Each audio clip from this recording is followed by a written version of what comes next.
setelah ditetapkan sebagai tersangka pemilik dari Ayutera Resort Ubud Gianyar Bali Vincent Juwono kembali mendatangi Polres Gianyar guna memenuhi panggilan kepolisian untuk diperiksa menjadi tersangka Jumat 29 September. Pengacara Vincent Inyoman Wirijaya mengatakan kliennya kooperatif memenuhi panggilan Polres Gianyar. Dia pun berharap agar kasus ini segera selesai.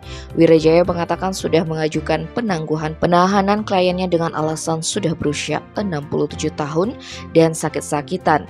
Pihaknya juga menjamin Vincent Juwono tidak akan kabur.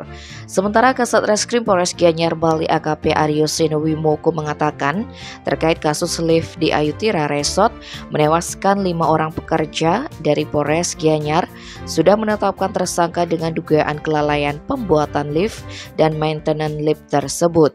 Disinggung terkait penahanan, Aryo Seno mengatakan meskipun dalam KUHP dan peraturan Mahkamah Agung kedua tersangka bisa ditahan, namun pihaknya juga mempertimbangkan secara subjektif keputusan ditahan atau tidak akan dilakukan bersama Kapolres Gianyar, AKBP Ketut Widiade dan penyidik.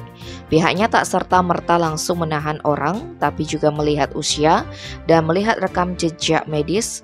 Karena itu pihaknya juga tak mau terjadi apa-apa pada kedua tersangka. Selain itu dirinya mengatakan sejauh ini kedua tersangka menghormati proses hukum. Sementara tersangka lain Mujana belum muncul memenuhi panggilan kepolisian. Vincent dan Mujana terancam hukuman 5 tahun penjara.